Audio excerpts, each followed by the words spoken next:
Hello everyone and welcome to another video. Now in yesterday's one we took a light-hearted approach at the world of buying and selling PCs. Despite my disappointment at the end of the video, I was actually quite surprised that we had sold 4 units because I was a little too honest in my description. I even said that my PCs were probably priced £100 too high. The whole point of that video was just to be as honest as possible though and see if we could actually sell anything, so I was quite shocked that we did. Now you probably shouldn't follow that approach. I used comedy as part of my tactics to try and sell because I have used it before and I have found that sometimes it works. Maybe that's what made people click buy it now on those items. We'll never exactly know unless I ask them. Today though I want to take a more serious look at this subject because buying and selling PCs is something I get asked quite a lot about, especially from my young audience, you know, those from about 15 to 25. So I wanted to address that today because, believe it or not, I have had experience in the past as a PC salesman, I guess. I did start a business when I first left school selling laptops and PCs online, and I did okay from it. You know, I don't exactly drive a Ferrari or anything, but it was enough to save up for a deposit for a house, things like that. And hopefully by discussing what I did, I might be able to help you out because I don't have all the answers. I can't just tell you what to do. I can tell you exactly what I did, and maybe it will help any of you out there looking to start a PC business of your own. So I guess we should get into it and start at the very beginning. Sit back, relax, and hopefully I don't put you to sleep with all of this talking. So I guess we should start back in 2012 when I left secondary school or high school. Being from a low-income family, I actually got paid to go to school from the government. It was called EMA. It was some sort of an incentive to stay in education. Anyone of similar age to me will probably understand if you live in the UK and got the same thing. You got £30 a week to turn up to school. And then in the second year it got reduced to £20. Now over my time in sixth form, which is basically the highest 2 years of education that you get at secondary or high school, I got paid this money. Now whilst most of it was spent on McDonald's, I did save a good portion of it, and when I eventually left school I think I had about £1,000 saved up. So obviously after leaving school I applied for a couple of jobs, as everyone does. I think I applied at a local garden centre, I applied at a local supermarket, and for some reason I remember applying for a job as a security guard somewhere, and I just have no idea why I even bothered, but I didn't hear back from any of them. So it was at this point I decided I wanted to go into business for myself. So YouTube was one of my main ways to relax in the evenings. I would just sit down, watch some videos, probably watch some PewDiePie videos, you know, his old school horror commentaries, stuff like that. And eventually I started watching PC building videos from a guy named Carrie Holzman. I still watch his videos today, actually. He used to put together systems, really in-depth tutorials that were very helpful. And one day I thought, you know, I'm going to try and build a PC of my own. So I spent about £200, £300 on this system. I think it featured a Pentium of some sort, 8 gigs of RAM and a cheap graphics card. My intention was to build this and then try and sell it for a bit of a profit, but it didn't work out because the PC never booted. The RAM, I think, was the issue, but obviously back in the day I had no idea about troubleshooting systems, so I eventually took it apart again and sold everything individually on eBay. Despite this, I think I still made about £30 on the whole thing because at this time, for one reason or another, prices of parts started to go up a little bit, so it wasn't all bad. Now after this it was another few months before I got back into PC building because the whole experience put me off, but if something doesn't work out the first time you should never let it stop you from carrying on if you're passionate about it.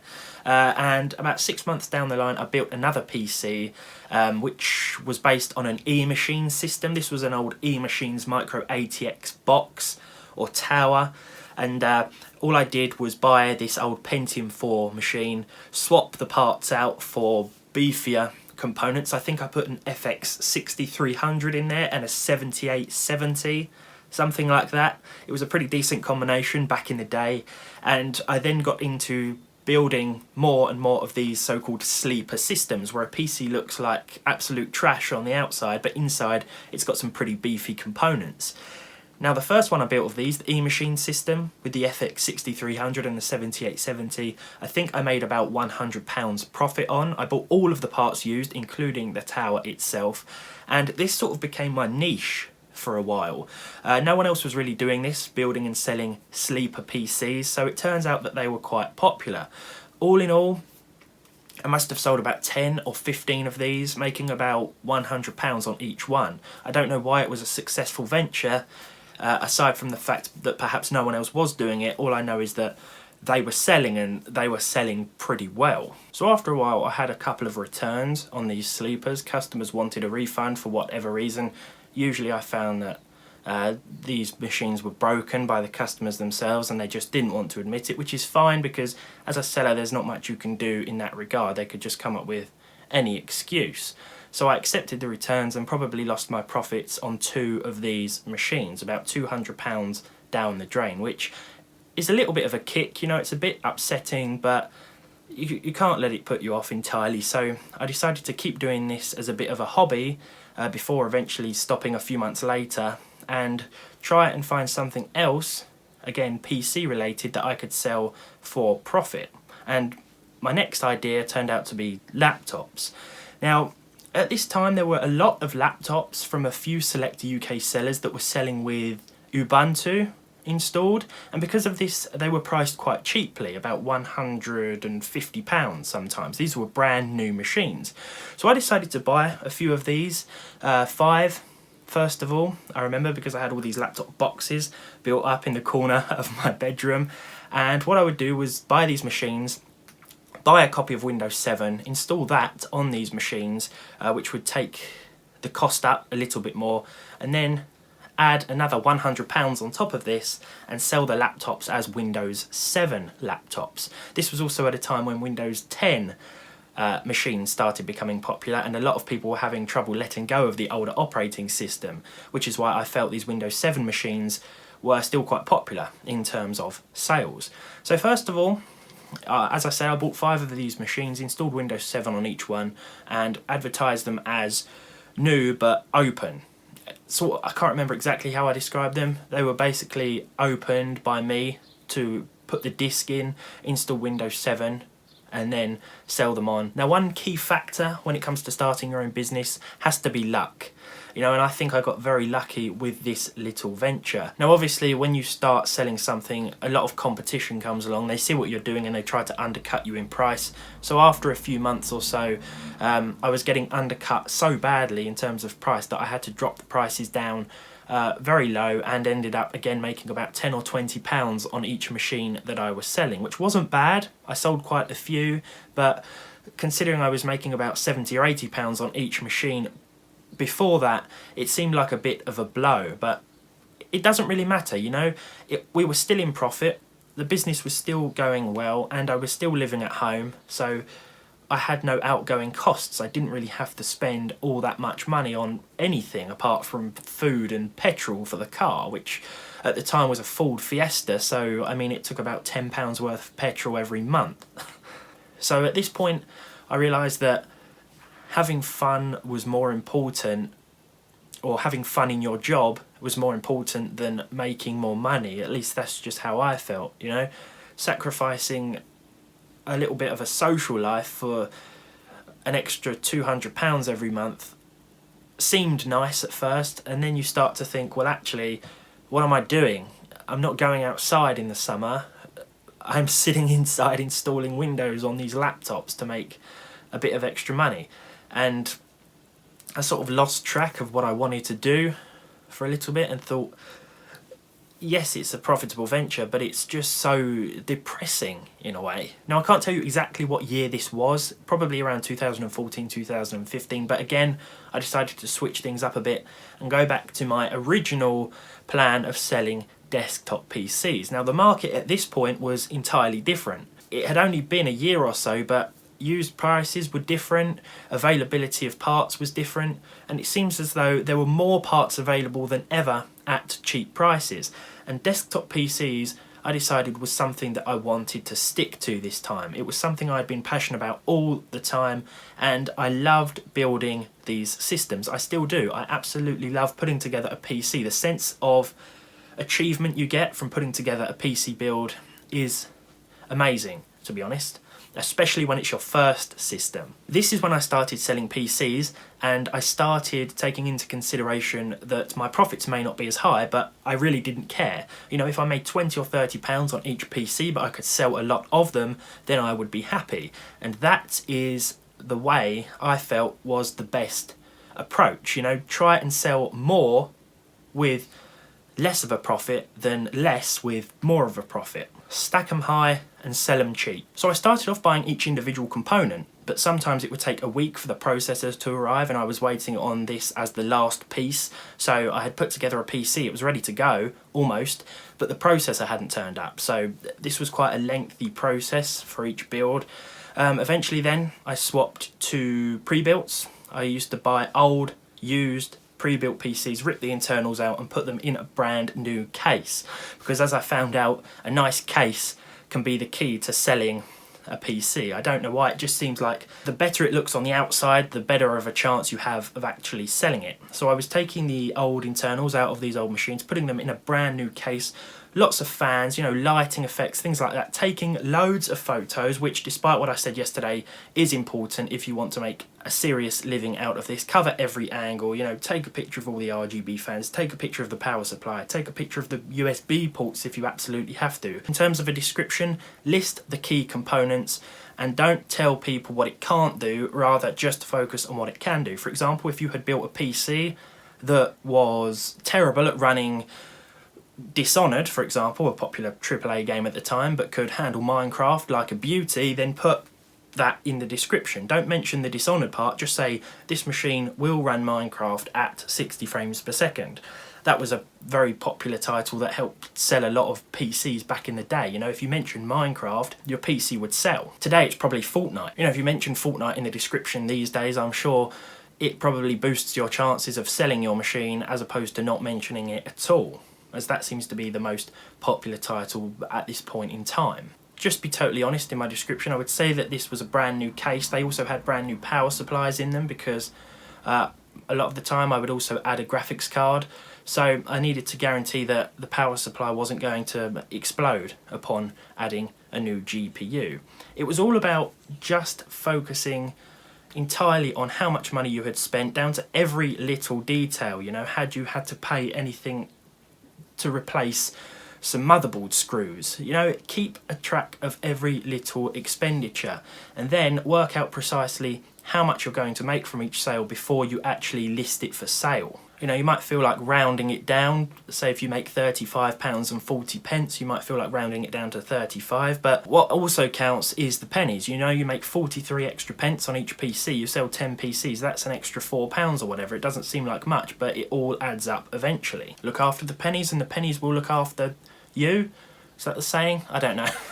It sort of felt like we had gone full circle a bit. I'd gone from taking old cases and putting new components in them to taking old components and putting them in new cases, which was quite odd, but it seemed to work. It seemed to do better than before in terms of profits. I think I was probably making about £1,000 a month at this point. Less than with the laptops, but I was just happier doing it, to be honest, and still I was living at home, so my outgoings weren't that high. I had a bit of a better car by then, so I was just spending a bit more on petrol, but apart from that, yeah, I didn't really have many more outgoing bills and such. So I can't remember how old I was at this point at all, but I had built up more of an understanding of how computers work, and I felt confident enough to try and start a local repair business. There weren't really many in my town, so I had a few business cards printed up.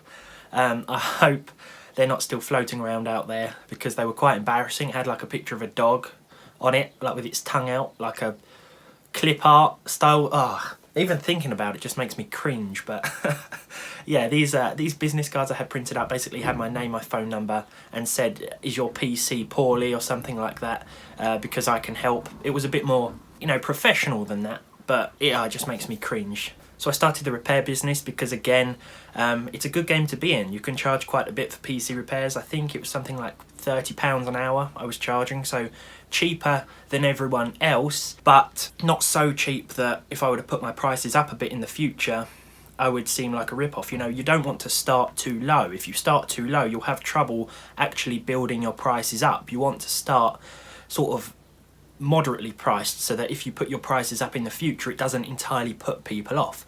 So anyway, I then took a back seat from the whole desktop thing. Again, focused more on the repair service and was making about the same money going out and repairing people's PCs locally. Most of the time I found that people's issues were silly things like the internet had been disconnected, they couldn't get into their AOL email account, things like that. The Windows 10 update wasn't installing properly, things that generally just required about 2 or 3 minutes work. Obviously I didn't charge a full hour, I would half it, but the money was still okay, and I had quite a lot of fun doing that too. I met some pretty interesting characters, and most of these jobs were within my local town, so I didn't really have to travel so far. Now I kept this going for a couple of months, and it was about the same time that I had posted my Core 2 Quad video. I made a video called "This processor cost £1,000 back whenever, but now it costs 25p.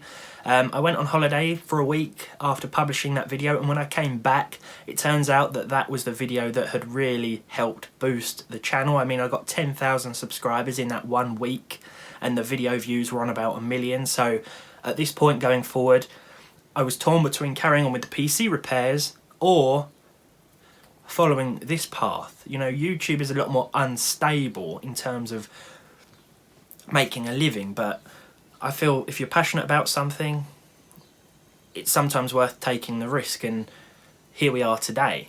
I was still repairing PCs when the whole channel blew up, and honestly I think that's what I'd be doing today. Everything I ever learnt about fixing PCs was all self-taught off other YouTube tutorials.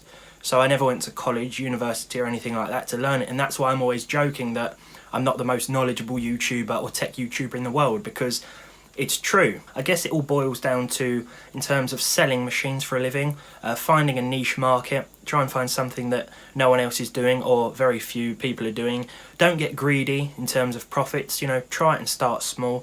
Try and sell a lot for very little monetary gain, maybe 20 or 30 pounds profit on each individual PC, let's say, or of course the equivalent in your respective currency.